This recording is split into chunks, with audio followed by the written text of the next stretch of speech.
Hello friends, एडुफैक्ट्स के platform पे आप सभी हिंदी के स्टूडेंट्स जो टीजीटी, पीजीटी, नेट, जीआईसी की तैयारी कर रहे हैं उन सभी का स्वागत है। दोस्तों, आज की हमारी क्लास हिंदी साहित्य का इतिहास का नेक्स्ट क्लास है और आइए इसको शुरू करते हैं। तो हिंदी साहित्य का काल विभाजन और नामकरण आज का है हिंदी साहित्य का काल विभाजन और नामकरण। ऐतिहासिक कालक्रम के अनुसार किया गया है। आदिकाल, मध्यकाल, संक्रांति काल और आधुनिक काल के रूप में इसका नामकरण किया गया है। शासक और उनके शासनकाल के अनुसार तो एलिजाबेथ युग, विक्टोरिया युग और मराठा काल 3 युगों में बांटा गया है। लोकनायक और उनके प्रभाव काल के अनुसार चैतन्य काल और गांधी युग में बांटा गया है।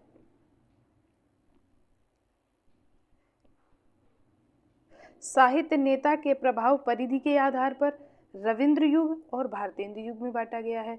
राष्ट्रीय अजित सांस्कृतिक घटना या फूलन के आधार पर रोमानी युग और छायावादी युग में बांटा गया है। डॉक्टर जॉर्ज गैरिसन ने हिंदी साहित्य को 11 भागों में विभाजित किया है। आप सभी लोग अपनी कॉपी में लिखते जाएं, एक नोट्स बनाते जाएं तो ज़्यादा सही रहेगा, आपको रिवाइज करने में भी आराम रहेगा। 11 भागों में विभाजित किया है। एक चारण काल जिसका समय है 700 ईस्वी से 1300 ईस्वी तक। दूसरा है 15वीं शताब्दी का धार्मिक पुनर्जागरण। तीसरा है जायसी का प्रेम काव्य। फिर है ब्रज का कृष्ण संप्रदाय। फिर है मुगल दरबार, तुलसीदास। उसके बाद रीति काव्य, फिर तुलसीदास के अन्य परवर्ती शासक, फिर 18वीं शताब्दी, फिर कंपनी के शासन में हिंदुस्तान, फिर विक्टोरिया के शासन में हिंदुस्तान। यानी 1857 की क्रांति के बाद में कंपनी का शासन भारत से ख़त्म हो जाता है और उसके बाद में शासन शुरू होता है विक्टोरिया का।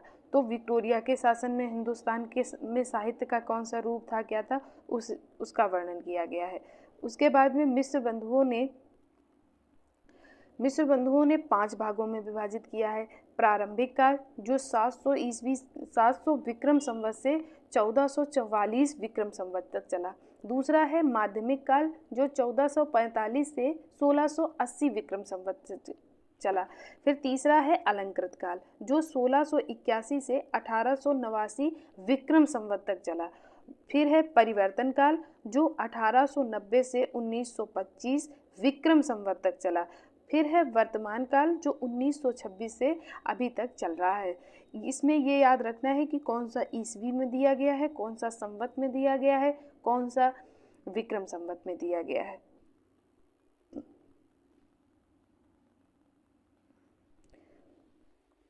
फिर आचार्य रामचंद्र शुक्ल की बात करते हैं तो उन्होंने 4 भागों में बांटा है। पहला है वीर गाथा काल जो आदिकाल के रूप में पढ़ते हैं, उसको उन्होंने वीर गाथा काल नाम दिया है। ये हमारी अगली क्लास में हो चुका है, आप जाके चैनल पे देख सकते हैं। उसका समय है 1050 से 1375 संवत। फिर है भक्ति काल जो 1375 से 1700 संवत तक चला।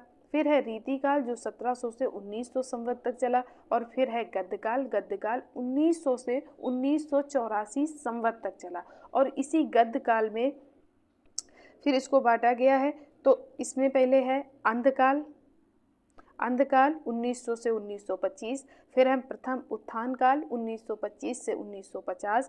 फिर है द्वितीय उत्थान काल जो है 1950 से 1975। और फिर है तृतीय उत्थान काल जो 1975 से लेके अब तक चल रहा है। ये सभी जो दिए गए हैं ये संवत में है। संवत और ईस्वी में बहुत ध्यान रखने की बात है। फिर दिया गया है डॉक्टर हजारी प्रसाद द्विवेदी के अनुसार इन्होंने आदिकाल को 1000 से 1400 ईस्वी तक माना है। फिर दिया गया है पूर्व मध्यकाल जो भक्तिकाल के नाम से फेमस है, वो 1400 से 1700 ईस्वी तक गया है।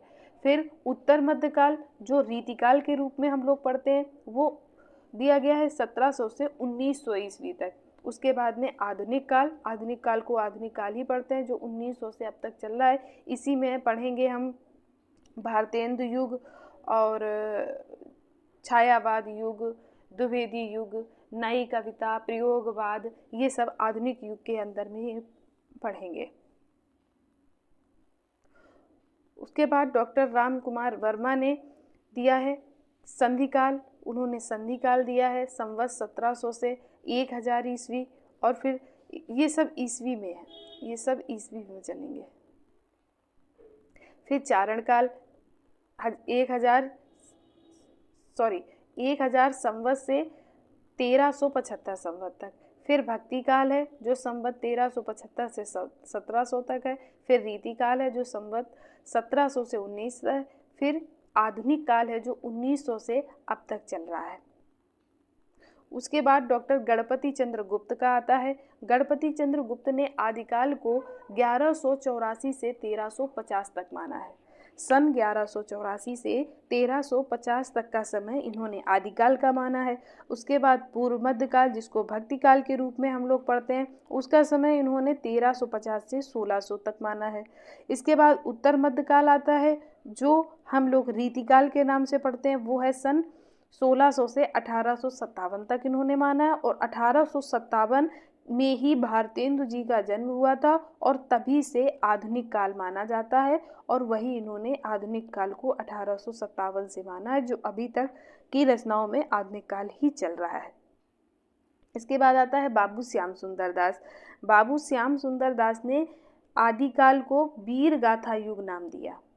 रामचंद्र शुक्ल ने वीर गाथा काल नाम दिया, लेकिन बाबू श्याम सुंदर दास ने वीर गाथा युग दिया, और जिसका समय इन्होंने 1050 से 1400 तक का माना है। उसके बाद इन्होंने भक्ति युग बोला, जो भक्ति काल के रूप में फेमस है, उसको इन्होंने भक्ति युग बोला, और उसका समय माना है 1400 से 1600 ईस्वी। उसके बाद में रीति युग आता है, और रीति युग का समय माना है 1600 से 1900 तक, और ये रीति युग बोला है, लेकिन हम लोग रीति काल के उससे पढ़ते हैं, उसी को इन्होंने रीति युग बोला। फिर आया नवीन विकास युग, यानी जो हम आधुनिक काल के रूप में पढ़ते हैं, उसको इन्होंने नवीन विकास युग के नाम से उसका नाम इन्होंने नवीन विकास युग दिया है, जो 1900 से स्टार्ट हुआ है और अब तक नवीन विकास युग ही चल रहा है।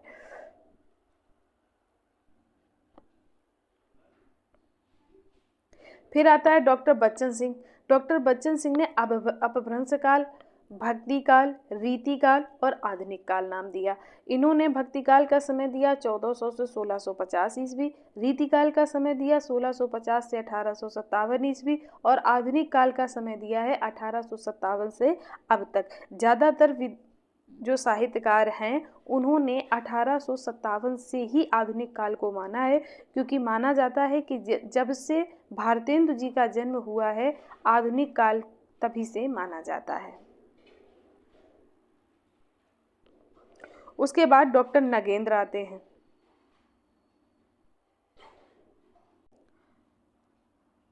डॉक्टर नगेंद्र के अनुसार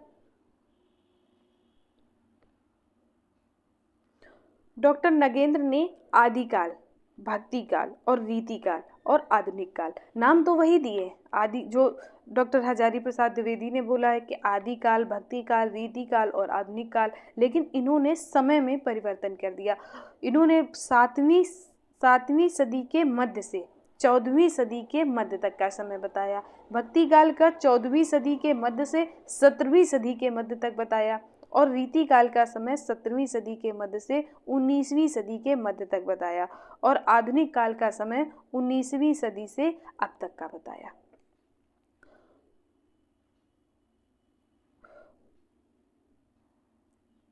और इन्होंने आधुनिक काल में ही का विभाजन करके पुनर्जागरण, जागरण सुधार काल, छायावाद काल, प्रगति और प्रयोग काल, नवलेखन काल का विभाजन किया है। जो पुनर्जागरण काल या भारतेंदु युग जो 1857 से 1900 ईस्वी तक का शुरू होता है, और जागरण सुधार काल, इसी को द्विवेदी युग कहते हैं, ये 1900 से 1918 ईस्वी तक शुरू होता है, और छायावाद काल जो 1918 से 1938 ईस्वी तक शुरू होता है। इसके बाद प्रगति प्रयोग काल जो 1938 से 1953 में शुरू होता है। फिर नवलेखन काल जिसमें 1953 से अब तक का शुरू होता है।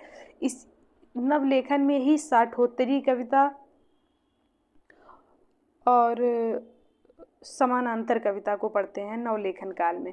प्रगतिवाद की अपनी कविताएं हैं। इसमें जैसे इनके मेन कवि हैं भारतेंदु हरिश्चंद्र, राधा कृष्ण दास, और जैसे इसमें हैं जागरण सुधार काल द्विवेदी युग में। फिर छायावाद आता है, इसमें सुमित्रा नंदन पंत, महादेवी वर्मा। फिर प्रगति प्रयोग काल, प्रयोगवाद में अज्ञेय हैं, भवानी प्रसाद मिश्र हैं, और भी बहुत सारे कवि हैं। प्रयोग काल में ही तार सप्तक पढ़ते हैं। आगे की क्लास में हम सब अध्ययन करेंगे। डॉक्टर रामस्वरूप चतुर्वेदी, इन्होंने आदिकाल और वीरगाथा काल दोनों नाम दिया है और समय माना है 1000 ईस्वी से 1350 ईस्वी तक। फिर आता है पूर्व मध्यकाल, इन्होंने पूर्व मध्यकाल भी बोला है और उसको भक्तिकाल नाम भी दिया है, जो 1350 से 1650 ईस्वी में है। फिर आता है उत्तर मध्यकाल या रीतिकाल, जो 1650 से 1850 तक है। उसके बाद आता है आधुनिक काल, उसी को गद्यकाल कहा गया है। शुक्ल जी ने इसको गद्यकाल कहा है और ये 1850 से अब तक चल रहा है। रमाशंकर शुक्ल रसाल ने आदिकाल को बाल्यावस्था, मध्यकाल को किशोरावस्था और आधुनिक काल को युवावस्था का नाम दिया है या युवावस्था के रूप में स्वीकार किया है।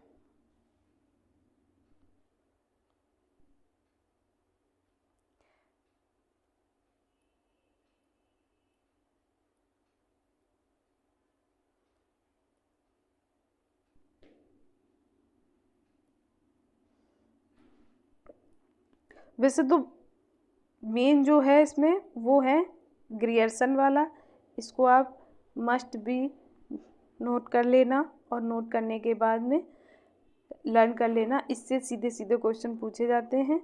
मिश्र बंधु का भी इम्पोर्टेंट है।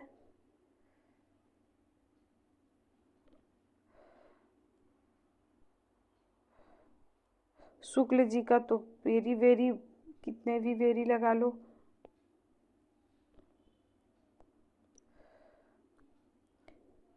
इसके बाद डॉक्टर हजारी प्रसाद द्विवेदी का लर्न कर लेना।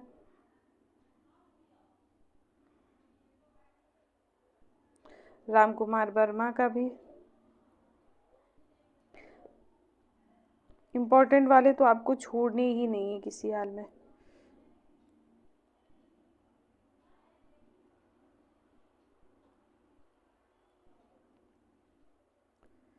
और इसके बाद में डॉक्टर नगेंद्र का,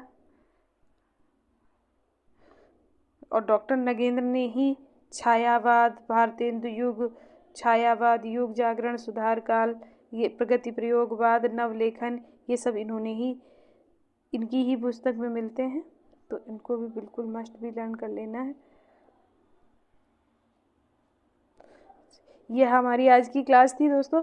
आगे की क्लास में हम आदिकाल का अध्ययन करेंगे। आज की क्लास हमारी आपको कैसी लगी प्लीज़ हमें कमेंट करें, चैनल को सब्सक्राइब करें, वीडियो को और लोगों में शेयर करें। धन्यवाद।